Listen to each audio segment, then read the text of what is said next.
നമസ്കാരം. മദ്രസകളാണ് ഏറ്റവും വലിയ വിഷവിത്തുകളായി മാറുന്നത്. അതായത് മുസ്ലിം പള്ളികളിലെ മദ്രസകൾ കുഞ്ഞു കുട്ടികളുടെ മനസ്സിലേക്ക് തുടക്കം മുതൽ തന്നെ മതത്തിന്റെ വിഷവിത്തുകൾ കുത്തി നിറയ്ക്കുകയാണ് ചെയ്യുന്നത്. അതായത് അവിടെ പഠിപ്പിച്ചു കൊടുക്കുന്നത് ഇങ്ങനെയാണ്: മുസ്ലിം എന്ന മതമാണ് നിങ്ങൾക്ക് ഏറ്റവും പ്രധാനം. അതാണ് നിങ്ങൾ ഏറ്റവും പ്രാധാന്യം കൽപ്പിക്കാൻ പാടുള്ളൂ. മറ്റ് ഹിന്ദുക്കളും അതായത് ക്രിസ്ത്യൻ മതങ്ങളുമെല്ലാം നിങ്ങളുടെ ശത്രുക്കളാണ് എന്ന രീതിയിലാണ് മദ്രസകളിലെ അധ്യാപകർ കുഞ്ഞു മനസ്സുകളിൽ വിഷവിത്തുകൾ കുത്തിനിറയ്ക്കുന്നത്. ഈ വിഷവിത്തുകളാണ് ഭാവിയിൽ വളർന്നു വളർന്ന് തീവ്രവാദത്തിന്റെ പാതയിലേക്കും രാജ്യദ്രോഹപരമായ പാതയിലേക്കും വർഗീയ കലാപങ്ങൾ അഴിച്ചുവിടുന്ന രീതിയിലേക്കും പോകുന്നത്. അതുകൊണ്ട് തന്നെയാണ് തുടക്കം മുതൽ തന്നെ കേന്ദ്ര ആഭ്യന്തര മന്ത്രാലയവും IB-യും NIA അടക്കം പറഞ്ഞത് മദ്രസകളെ അടച്ചുപൂട്ടണമെന്ന്. ഇപ്പോഴും കേരളത്തിൽ തന്നെ തിരുവനന്തപുരം ഉൾപ്പെടെയുള്ള മിക്ക മുസ്ലിം പള്ളികളിലെ മദ്രസകൾ IB-യുടെയും NIA-യുടെയും റഡാറിൽ തന്നെയാണ്.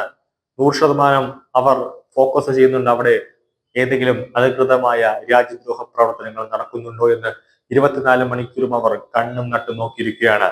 കാരണം അത്രയേറെ വിഷവിത്തുകൾ നിറഞ്ഞ അത്രയേറെ അപകടകരമായ പ്രവർത്തനമാണ് മദ്രസകളിൽ നടന്നുകൊണ്ടിരിക്കുന്നത്. കേന്ദ്ര ആഭ്യന്തര മന്ത്രാലയവും അന്വേഷണം നാഷണൽ ഇൻവെസ്റ്റിഗേഷൻ ഏജൻസി അഥവാ NIA-ക്ക് കൈമാറിയതോടുകൂടി മലബാർ മേഖലയായ കോഴിക്കോടും അതുപോലെ തന്നെ മലപ്പുറത്തും നടക്കുന്ന പ്രഭാത വ്യായാമ കൂട്ടായ്മയായ MET7-ൽ വ്യാപക കൊഴിഞ്ഞുപോക്കാണ് ഇപ്പോൾ സംഭവിച്ചിരിക്കുന്നത്. ഈ കൂട്ടായ്മയ്ക്ക് പിന്നിൽ ജമാഅത്ത് ഇസ്ലാമിയുടെയും പോപ്പുലർ ഫ്രണ്ടിന്റെയും അജണ്ടകളാണെന്ന് വാർത്തകൾ പുറത്തു വന്നു കഴിഞ്ഞു. BJP-യും AP ഭാഗം സുന്നികളും ഇതിനെതിരെ ശക്തമായി രംഗത്തെത്തുകയും ചെയ്തതോടുകൂടിയാണ് കൂട്ടായ്മയിൽ നിന്നും വൻതോതിൽ കൊഴിഞ്ഞുപോക്ക് ഇപ്പോൾ ഉണ്ടായിക്കൊണ്ടിരിക്കുന്നത്. ഇതിനായി രൂപീകരിച്ച വാട്സപ്പ് കൂട്ടായ്മയിൽ നിന്നൊക്കെ ഇപ്പോൾ കൂട്ടത്തോടെ ആളുകൾ ലെഫ്റ്റ് അടിച്ചുകൊണ്ടിരിക്കുകയാണ്.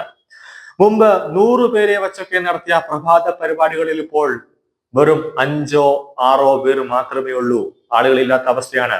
എന്നാൽ MET7 അത്തരത്തിലൊരു സംഘടനയല്ല എന്നും തങ്ങൾക്ക് യാതൊരുവിധ അജണ്ടകളും ഇല്ല എന്നും ജാതിമത ഭേദമന്യേ എല്ലാവർക്കും പങ്കെടുക്കാമെന്നൊക്കെയാണ് ഈ സംഘടനയുടെ ജില്ലാതല ഭാരവാഹികൾ പറയുന്നത്. പക്ഷെ ഈ MET7-ൽ മുസ്ലിമുകൾ മാത്രമേ ഉള്ളൂ. എന്നാൽ ജമാഅത്ത് ഇസ്ലാമി അടക്കമുള്ള മതമൗലികവാദ സംഘടനകൾ ഹൈജാക്ക് ചെയ്ത ഒരു ഹലാൽ വ്യായാമം എന്ന രീതിയിൽ ഈ എക്സസൈസിനെ ദുരുപയോഗം ചെയ്യുന്നുണ്ട്. യോഗയിൽ ഹിന്ദു മതത്തിന്റെ പല ആത്മീയ ഘടകങ്ങളും വരുന്നതിനാൽ ഹറാമാണെന്നും അതിനാൽ ഇതിലേക്ക് വരണമെന്നും ഇവർ രഹസ്യമായി ക്യാമ്പയിൻ നടത്തുന്നതായാണ് അനുഭവസ്ഥർ തന്നെ പറയുന്നത്. മുമ്പൊക്കെ രാവിലെ മതപഠന ക്ലാസുകൾ എടുത്തുകൊണ്ടായിരുന്നു ജമാഅത്ത് ഇസ്ലാമിയുടെയും പോപ്പുലർ ഫ്രണ്ടിന്റെയും ഒക്കെ സംഘടനകളിലേക്ക് ആളുകളെ റിക്രൂട്ട് ചെയ്തുകൊണ്ടിരുന്നത്. എന്നാൽ ഇപ്പോൾ സോഷ്യൽ മീഡിയയിലും ടെലിഗ്രാമിലും മതവിമർശനവും മുസ്ലിം മൂവ്മെന്റ് വ്യാപകമായതോടെ മതപഠന ക്ലാസ്സുകളിലേക്ക് പഴയ പോലെ ആളുകളെ കിട്ടാതായി. അപ്പോൾ കണ്ടെത്തിയ ഒരു പോംവഴിയാണ് വ്യായാമ കൂട്ടായ്മ എന്ന സംഘടന എന്നാണ് വിമർശനം. ഇതിനെതിരെ കേന്ദ്ര ഏജൻസികൾ പരിശോധനയിലാണ്. ഇതിനിടയിലാണ് CPM നിലപാടിൽ മയം വരുത്തുകയും ചെയ്തിട്ടുണ്ട്. CPM പേടിച്ചോടി. കേരളത്തിലെ ആദ്യത്തെ ഇസ്ലാമിക ഭീകര സംഘടനയായ നാദാപുരം ഡിഫൻസ് ഫോഴ്സിന്റെ തുടക്കവും ഒരു വ്യായാമ കൂട്ടായ്മ എന്ന രീതിയിലായിരുന്നു. പിന്നീട് ഇതിൽ നിന്നും ചോര തിളപ്പുള്ളവരെ നോക്കി വെട്ടാനും കുത്താനും റിക്രൂട്ട് ചെയ്യുകയായിരുന്നു. ഇതേ അവസ്ഥയിൽ തന്നെ MET7-ഉം ഭാവിയിൽ വന്നു ചേരുമെന്നാണ് വിമർശകർ പറയുന്നത്. വ്യായാമത്തിലൂടെ രൂപപ്പെടുന്ന സൗഹൃദവും ബന്ധവും ചൂഷണം ചെയ്ത് മൗലികവാദ സംഘടനകൾ പുതിയ ഒരു നെറ്റ്വർക്ക് രൂപപ്പെടുത്തിയെടുക്കുമെന്നാണ് വിമർശനം. സ്ത്രീകളെ മാത്രം ലക്ഷ്യമിട്ട് വ്യായാമ കൂട്ടായ്മ ഒരുക്കാനും സംഘടനകൾ പരിപാടിയുണ്ടായിരുന്നു. മലബാർ മേഖലയിൽ MET7 പ്രവർത്തനം വ്യാപകമാകുന്നതായും പിന്നിൽ മതമൗലികവാദികളാണെന്ന് CPM-ഉം BJP-യും ആരോപിക്കുന്നുണ്ട്. MET7-ന് പിന്നിൽ മതരാഷ്ട്രവാദികളാണെന്ന് CPM കോഴിക്കോട് ജില്ലാ സെക്രട്ടറി P. മോഹൻ പ്രതികരിച്ചിരുന്നു. കൂടാതെ BJP-യുടെ കേന്ദ്ര മുൻ മന്ത്രി V. മുരളീധരനും പറഞ്ഞിരുന്നു. ഇപ്പോഴത്തെ ചെറിയ തോതിൽ CPM രക്ഷപ്പെട്ടു കഴിഞ്ഞു. MET7 കൂട്ടായ്മയിൽ അഡ്മിനെ കുറിച്ച് അന്വേഷിച്ചപ്പോൾ പോപ്പുലർ ഫ്രണ്ടുമായി ബന്ധമുണ്ട് എന്ന് തന്നെയാണ് നാഷണൽ ഇൻവെസ്റ്റിഗേഷൻ ഏജൻസിക്ക് നിർണായക തെളിവ് ലഭിച്ചത്. MET7-നെതിരെ സമസ്ത AP ഭാഗവും രംഗത്തെത്തിയിരുന്നു. MET7-ന് പിന്നിൽ ചതിയാണ് ഒളിഞ്ഞിരിക്കുന്നതെന്നും അതിൽ സുന്നികൾ പെട്ടുപോകരുതെന്നും സമസ്ത AP ഭാഗം നേതാവ് പേരോട് അബ്ദുൾ റഹ്മാൻ സഹാവ് പറഞ്ഞിരുന്നു. എന്നാൽ ആരോപണം തള്ളുകയാണ് MET7 സ്ഥാപകൻ സലാഹുദ്ദീൻ. എല്ലാ ഭാഗം ആളുകളെയും അതായത് ഉൾപ്പെടുത്തിക്കൊണ്ടാണ് കൂട്ടായ്മ എന്നാണ് വിശദീകരണം.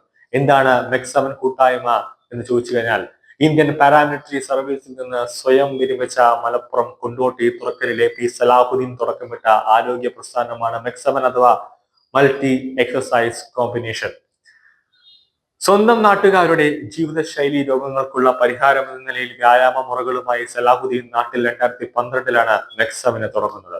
2022 മുതൽ പുതിയ ശാഖകൾ ആരംഭിച്ച മെക്സവൻ മലബാറിൽ 2 വർഷത്തിനുള്ളിൽ 1000-ഓളം യൂണിറ്റുകളായി പെട്ടെന്ന് തന്നെ വളർന്നു.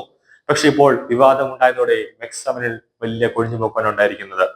പ്രശസ്തമായ വ്യായാമ കേന്ദ്രങ്ങളും നമ്മുടെ കേരളത്തിലുണ്ട്. അവർക്ക് പോലും വർഷങ്ങളോളം എടുത്തിട്ടാണ് ഓരോ ശാഖകളും ഓരോ ജില്ലയിലും ഓരോ മണ്ഡലങ്ങളിലും തുറന്നത്. പക്ഷേ വെറും 2 മാസം കൊണ്ട് തന്നെ നിർണായകമായ ഒരു വിപുലമായ ഒരു വളർച്ച മെക്സവൻ ഉണ്ടായത് തന്നെയാണ് സംശയം ജനിപ്പിക്കുന്നത്. അതായത് ഈ മെക്സവൻ തുടങ്ങിയ സലാഹുദ്ദീൻ പട്ടാളത്തിലായിരുന്നു, ആർമിയിലായിരുന്നു. അവിടെ നിന്ന് സ്വയം വിരമിച്ചിട്ടാണ് വന്നത്. അപ്പോൾ എന്തുകൊണ്ട് വിരമിച്ചു എന്നൊരു കാര്യം കൂടെ നമ്മൾ അന്വേഷിക്കേണ്ട ഒരു ആവശ്യകത ഉണ്ട്. 2, മെക്സവന്റെ എല്ലാ ആൾക്കാരും അവർ ഹിന്ദുക്കളാണെന്ന് പറയുന്നതിലും മെക്സവനിൽ പങ്കെടുക്കുന്ന ഭൂരിഭാഗം ആളുകളും മുസ്ലിം ആണുങ്ങളും മുസ്ലിം പെണ്ണുങ്ങളുമാണ്, സ്ത്രീകളും പുരുഷന്മാരുമാണ്. മുസ്ലിം കാറ്റഗറി മാത്രമേ എടുക്കുന്നുള്ളൂ. ഇവരാരെങ്കിലും തമ്മിൽ ഒരു കൂട്ടം അല്ലെങ്കിൽ ഒരു സംസാരമോ അല്ലെങ്കിൽ ഒരു മീറ്റിങ്ങോ ചർച്ചയോ ഒന്നും തന്നെ ഇവരാരും തന്നെ നടത്തുന്നില്ല.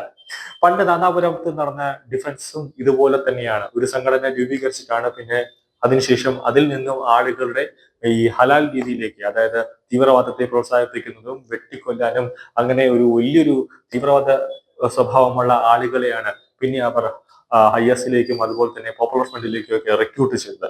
അതേപോലെ ഒരു സംഘടനയായിട്ടാണ് മെക്സവനും വളർച്ച. കാരണം പോപ്പുലർ ഫ്രണ്ട് നിരോധിച്ചപ്പോൾ തന്നെ കേന്ദ്രത്തിന് അറിയാമായിരുന്നു ഇവർ വേറെ ഏതെങ്കിലും ഒരു പേരിൽ ഉടനെ തന്നെ പുനർജന്മം നടത്തുമെന്ന്. അത് തന്നെയാണ് ഇപ്പോൾ സംഭവിച്ചു കൊണ്ടിരിക്കുന്നത്.